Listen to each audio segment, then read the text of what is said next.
Economists hint that the pursuit of profit ensures a better account for human needs, an efficient use of labor, the optimal use of resources, and fast technological advancement. Instead of proof, they refer the audience to the invisible hand, a metaphor Adam Smith used to explain the self-regulation of a free market. Less popular is another of Smith's observations. In an overpopulated England, workers were paid a fraction of what they could earn in the thinly populated America.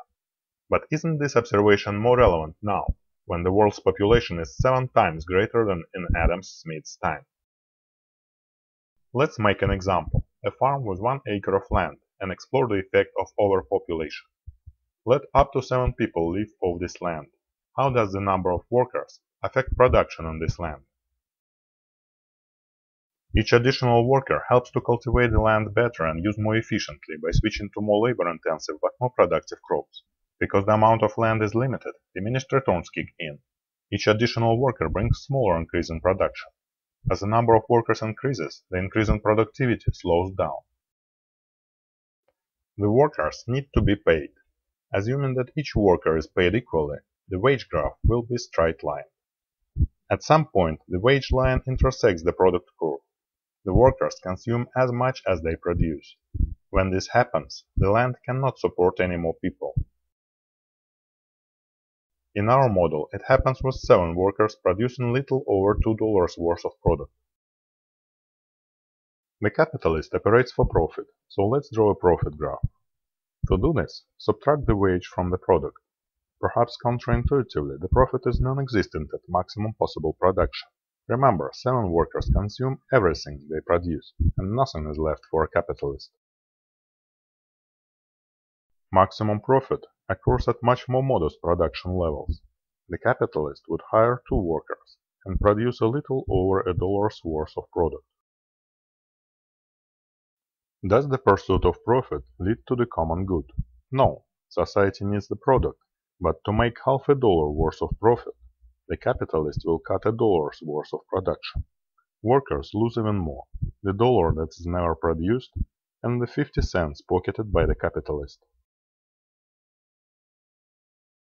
Will privatization lead to a more efficient use of labor? No again. 5 workers out of 7 will end up without a job.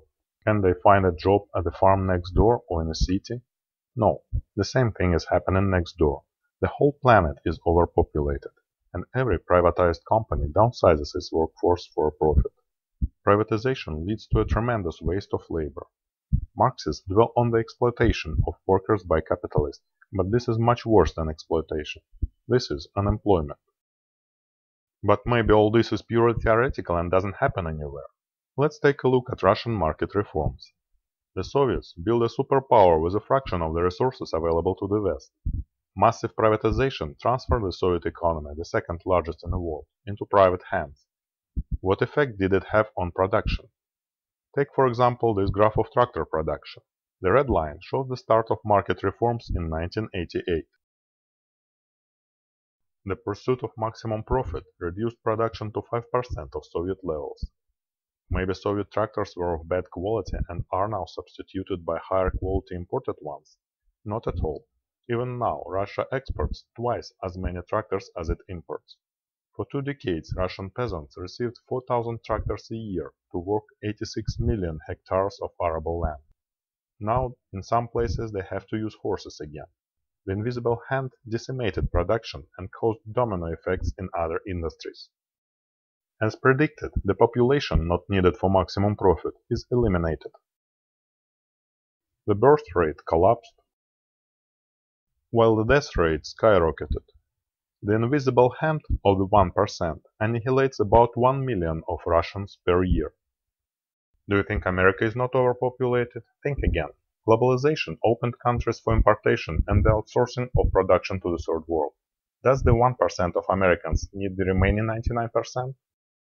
If profit maximization cannot lead us to the best satisfaction of human needs and optimal use of limited resources, what can? I explore this question in my book, Before Average is Over. You can download your copy from Amazon. You don't need your Kindle electronic book reader to read it. Kindle programs are available for computers and smartphones. If you like this video, please share it with your friends.